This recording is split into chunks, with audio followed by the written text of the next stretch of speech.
Hello दोस्तों, स्वागत है आपका हमारे चैनल एग्ज़ाम टारगेट में। आशा करते हैं आप सब स्वस्थ हैं, मस्त हैं और अच्छे से पढ़ाई कर रहे हैं। चलिए आज हम क्लास 11 का हिंदी कोर का मोस्ट वेरी इंपॉर्टेंट 40 क्वेश्चन करने जा रहे हैं। चलिए एक एक करके शुरू करते हैं। इससे पहले अगर आप हमारे चैनल में नए हैं तो हमारे चैनल को सब्सक्राइब करें। चलिए देखिए, यहाँ पहला है, यह निम्नलिखित गद्यांश को ध्यानपूर्वक पढ़कर प्रश्नों 1 से 4 तक की सही विकल्प का चयन करें।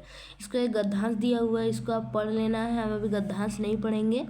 चलिए देखते हैं, क्वेश्चन की ओर बढ़ते हैं हम लोग। तो हमारा फर्स्ट क्वेश्चन है, कविता में किस संबंध की बात की गई है? कविता में किस संबंध की बात की गई है? तो इसका सही आंसर हो जाएगा ए, यानी कि पारिवारिक संबंध में की गई है। हमारा नेक्स्ट क्वेश्चन की ओर बढ़ते हैं, देखते हैं नेक्स्ट क्वेश्चन क्या है। तो नेक्स्ट क्वेश्चन है, सबसे उपयुक्त शीर्ष चुने। सबसे उपयुक्त शीर्ष चुने बोल रहा है। तो सबसे उपयुक्त शीर्ष है ऑप्शन नंबर सी, यानी कि बंटवारा। क्या है? बंटवारा। नेक्स्ट क्वेश्चन है, यहाँ सत्यानाशी से क्या तात्पर्य है? यहाँ सत्यानाशी से क्या तात्पर्य है? तो ऑप्शन नंबर सी का जो क्वेश्चन नंबर सी का जो सही आंसर हो जाएगा वो है ए, यानी कि ईर्ष्या। क्या है? ईर्ष्या। नेक्स्ट क्वेश्चन की ओर आगे बढ़ते हैं। ये हमारा चौथा क्वेश्चन है, भीतर भीतर में कौन सा अलंकार है? भीतर भीतर में कौन सा अलंकार है? तो इसका सही आंसर हो जाएगा ऑप्शन नंबर डी, यानी कि पुनरुक्ति प्रकाशन अलंकार। नेक्स्ट क्वेश्चन है, देखिए यहाँ पर फिर एक गद्यांश दिया हो, इसके पढ़ के आपको उत्तर देना है। तो हम गद्यांश को नहीं पढ़ेंगे। चलिए क्वेश्चन की ओर आगे बढ़ते हैं। तो हमारा गद्यांश के अनुसार साहित्य है। गद्यांश के अनुसार साहित्य क्या है बोल रहा है? तो गद्यांश के अनुसार साहित्य है गहन साधना। क्या है? गहन साधना। इसका सही आंसर हो जाएगा गहन साधना। हमारा नेक्स्ट क्वेश्चन है, उपयुक्त गद्यांश का सबसे उपयुक्त शीर्ष क्या है? उपयुक्त गद्यांश का सबसे उपयुक्त शीर्ष क्या है? तो इसका सही आंसर हो जाएगा साहित्य। क्या है? साहित्य। नेक्स्ट क्वेश्चन की ओर आगे बढ़ते हैं। तो हमारा नेक्स्ट क्वेश्चन है, गद्यांश के आधार पर बताइए कि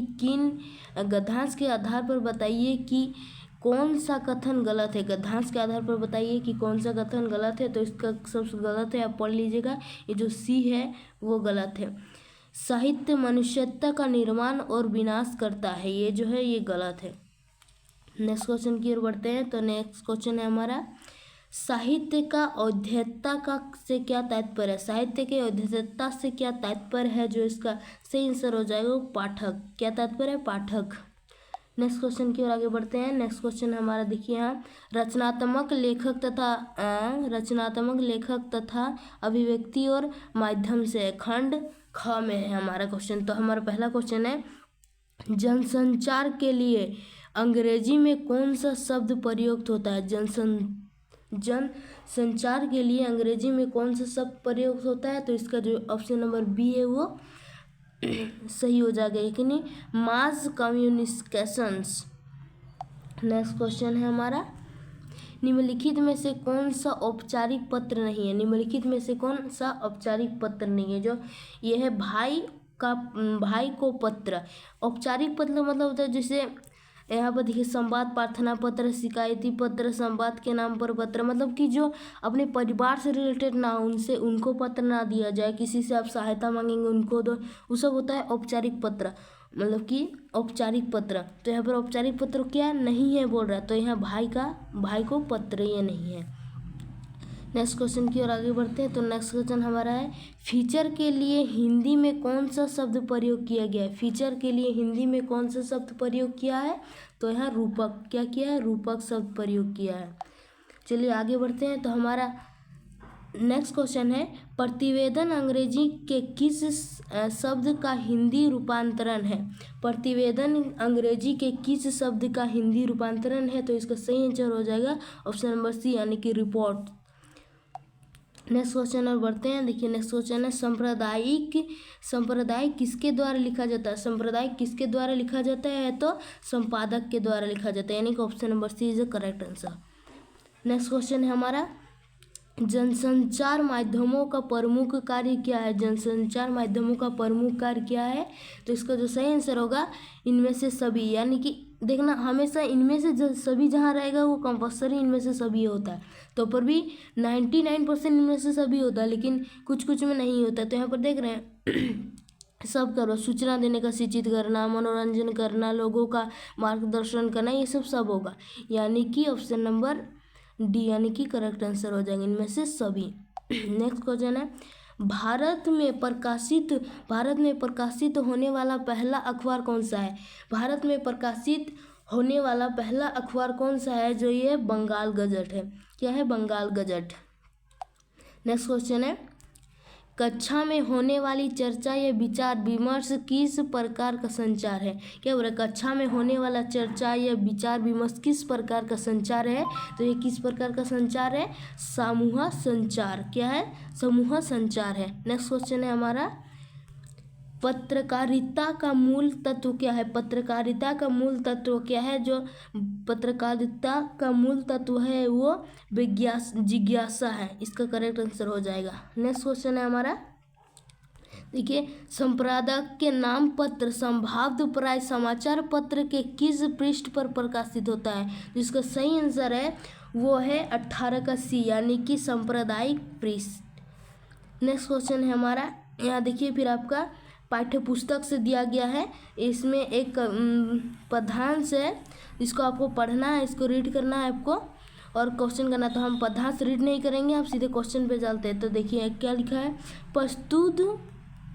प्रस्तुत काव्यांश के रचयिता कौन है? प्रस्तुत काव्यांश के रचयिता कौन है? जो 19 का सही आंसर हो जाएगा वो है डी यानी कि निर्मला पुतुल। सही। चलिए आगे बढ़ते हैं। हमारी यह रचनाकार का जीवन के प्रति दृष्टिकोण कैसा है? यह रचनाकार के जीवन के प्रति दृष्टिकोण कैसा है? तो इसका सकारात्मक है। क्या है? सकारात्मक। नेक्स्ट क्वेश्चन है, यहाँ क्या बचाने की बात की गई? यहाँ क्या बचाने की बात की गई है? जो 21 का है वो है संस्कृति बचाने की बात की। क्या? संस्कृति बचाने की बात की गई है। नेक्स्ट क्वेश्चन है हमारा, उपयुक्त पंक्तियों में है, उपयुक्त पंक्तियों में क्या है बोल रहा? तो यहाँ क्या है? ऑप्शन नंबर सी यानी कि आह्वान है। आह्वान। फिर देखिए यहाँ पर आप कह रहे हैं निम्नलिखित प्रश्नों के सही विकल्प का चयन करें।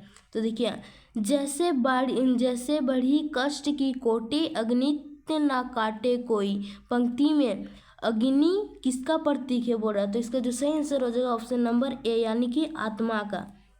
नेक्स्ट क्वेश्चन है हमारा, मीरा ने अपने प्रेम बोली से कैसा फल का प्राप्ति की कामना व्यक्त की है? मीरा ने अपनी प्रेम बोली से कैसे फल की प्राप्ति की कामना की है? जिसका सही आंसर हो जाएगा ऑप्शन नंबर बी यानी कि आनंद फल। नेक्स्ट क्वेश्चन की ओर बढ़ते हैं, माँ की जिसकी स्नेह धारा में कौन सा अलंकार है? माँ की जिसकी स्नेह धारा में कौन सा अलंकार है? रूपक अलंकार है। चलिए नेक्स्ट क्वेश्चन की ओर बढ़ते हैं, चंपा काले काले अक्षर नहीं चिन्हती, शीर्ष में विशेषण क्या है? बोल रहे हैं विशेषण क्या है? तो इसका सही आंसर जो होगा 1 मतलब कि ए यानी कि काले काले इसका विशेषण है।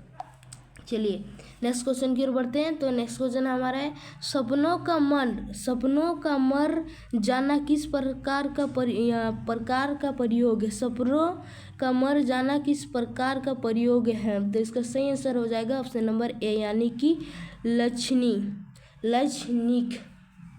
यहाँ देखिए फिर क्या बोल रहा है, निम्नलिखित गद्यांश को ध्यानपूर्वक पढ़कर प्रश्न 28 से 31 के सही विकल्प दिए। तो आप इसको पढ़ लीजिएगा, ये जो दिन गद्यांश दिया हो इसे आप पढ़ लीजिएगा, इसे हम नहीं पढ़ेंगे।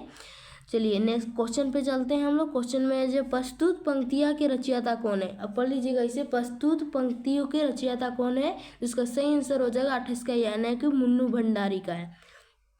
चलिए नेक्स्ट क्वेश्चन देते हैं, यहाँ वक्ता कौन है? यहाँ वक्ता कौन है मतलब बोलता कौन है? यहाँ वक्ता। तो 29 का जो डी है हमें इस सही हो जाएगा यानी रजनी। कौन है? रजनी। देखिए फिर नेक्स्ट क्वेश्चन हमारा, इस गद्यांश के केंद्र में कौन सी समस्या है? इस गद्यांश के केंद्र में कौन सी समस्या है? तो यहाँ शिक्षा की समस्या है। चलिए नेक्स्ट क्वेश्चन की ओर बढ़ते हैं। हमारा नेक्स्ट क्वेश्चन है, इनमें से किस विशेषता व्यक्ति की चरित्र की है? तो इसका जो सही आंसर है 31 का डी, यानी कि ये सभी। बोले जहाँ इनमें सभी होगा 90% सही होगा। कितना? 90%, याद रखिएगा। तो यहाँ सब इनमें से सभी होगा। देखिए फिर यहाँ आ रहा हमारे निम्नलिखित प्रश्नों के सही विकल्प का चयन करें। तो यहाँ पर जो हमारा 32 नंबर है, नमक का दरोगा कहानी में है। नमक का दरोगा कहानी में क्या है? तो 32 का जो ए सब आंसर, ये जो ऑप्शन है जो सही हो जाएगा, यानी कि धन के ऊपर धर्म की जीत। क्या? धर्म के ऊपर धर्म की जीत। हमारे नेक्स्ट क्वेश्चन की ओर बढ़ते हैं, देखते हैं नेक्स्ट क्वेश्चन क्या है।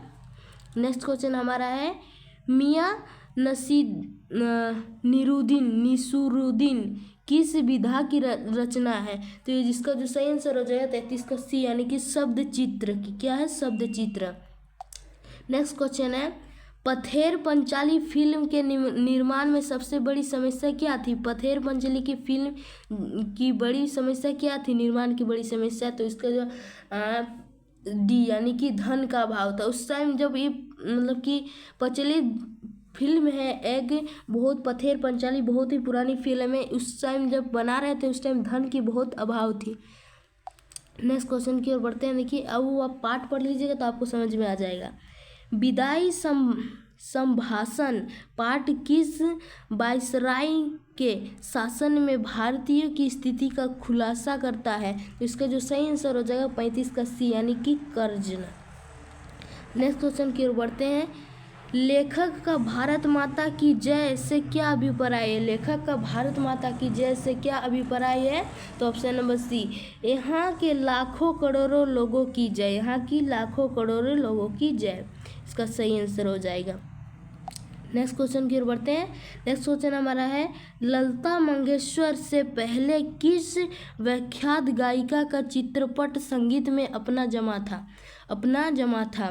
तो इसका जो सही आंसर हो जाएगा ऑप्शन नंबर बी, यानी कि नूरजहां का। किसका? नूरजहां का। नेक्स्ट क्वेश्चन है, भारतीय चित्रपट संगीत के क्षेत्र में स्वर कोकिला के नाम से विख्यात गायिका कौन थी? स्वर कोकिला नाम से विख्यात गायिका कौन थी?